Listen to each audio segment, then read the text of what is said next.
2 Chronicles chapter 10. Rehoboam went to Shechem, for all Israel had gone there to make him king. When Jeroboam son of Nebat heard this, he was in Egypt where he had fled from King Solomon. He returned from Egypt. So they sent for Jeroboam, and he and all Israel went to Rehoboam and said to him, Your father put a heavy yoke on us, but now lighten the harsh labor and the heavy yoke he put on us, and we will serve you. Rehoboam answered, Come back to me in 3 days. So the people went away.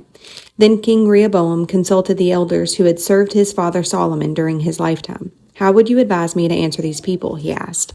They replied, If you will be kind to these people and please them and give them a favorable answer, they will always be your servants. But Rehoboam rejected the advice the elders gave him and consulted the young men who had grown up with him and were serving him. He asked them, What is your advice? How should we answer these people who say to me, Lighten the yoke your father put on us? The young men who had grown up with him replied, The people have said to you, Your father put a heavy yoke on us, but make our yoke lighter. Now tell them, My little finger is thicker than my father's waist. My father laid on you a heavy yoke. I will make it even heavier. My father scourged you with whips. I will scourge you with scorpions. 3 days later, Jeroboam and all the people returned to Rehoboam. As the king had said, Come back to me in 3 days. The king answered them harshly, rejecting the advice of the elders. He followed the advice of the young men and said, My father made your yoke heavy. I will make it even heavier. My father scourged you with whips. I will scourge you with scorpions. So the king did not listen to the people, for this turn of events was from God, to fulfill the word the Lord had spoken to Jeroboam, son of Nebat, through Ahijah the Shilonite. When all Israel saw that the king refused to listen to them, they answered the king, What share do we have in David? What part in Jesse's son? To your tents, Israel, look after your own house, David. So all the Israelites went home, but as for the Israelites who were living in the towns of Judah, Rehoboam still ruled over them. King Rehoboam sent out to Adoniram, who was in charge of forced labor, but the Israelites stoned him to death. King Rehoboam, however, managed to get into his chariot and escape to Jerusalem. So Israel has been in rebellion against the house of David to this day. Chapter 11.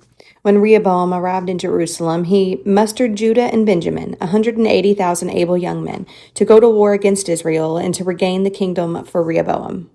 But this word of the Lord came to Shemaiah, the man of God. Say to Rehoboam, son of Solomon, king of Judah, and to all Israel in Judah and Benjamin, this is what the Lord says. Do not go up to fight against your fellow Israelites.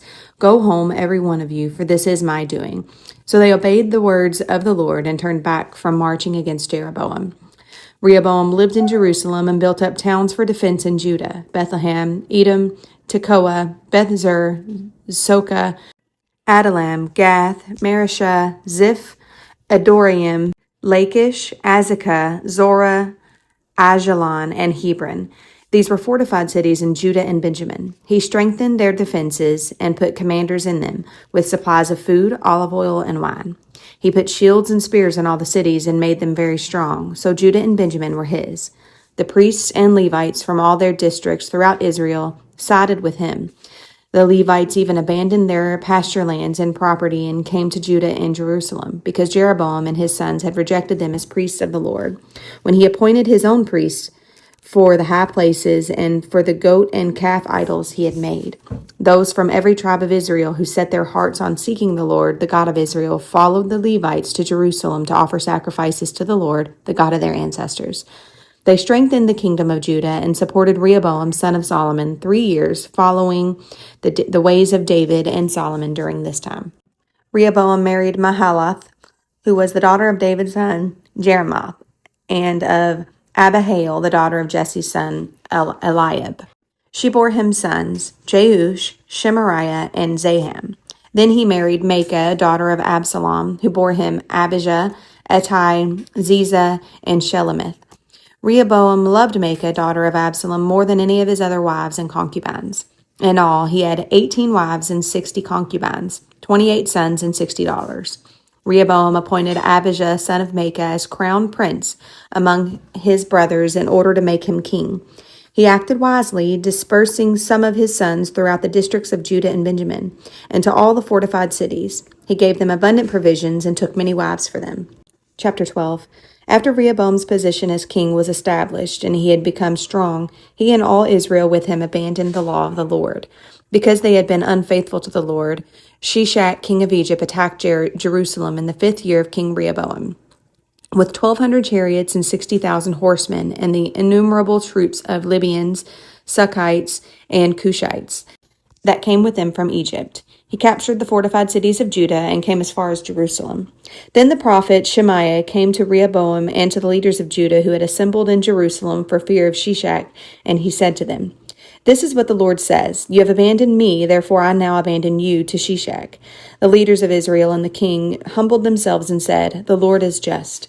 When the Lord saw that they humbled themselves, this word of the Lord came to Shemaiah. "Since they have humbled themselves, I will not destroy them, but will soon give them deliverance. My wrath will not be poured out on Jerusalem through Shishak. They will, however, become subject to him, so that they may learn the difference between serving me and serving the kings of other lands." When Shishak, king of Egypt, attacked Jerusalem, he carried off the treasures of the temple of the Lord and the treasures of the royal palace. He took everything, including the gold shield Solomon had made. So King Rehoboam made bronze shields to replace them and assigned these to the commanders of the guard on duty at the entrance to the royal palace. Whenever the king went to the Lord's temple, the guards went with him, bearing the shields, and afterwards they returned to them in the guard room.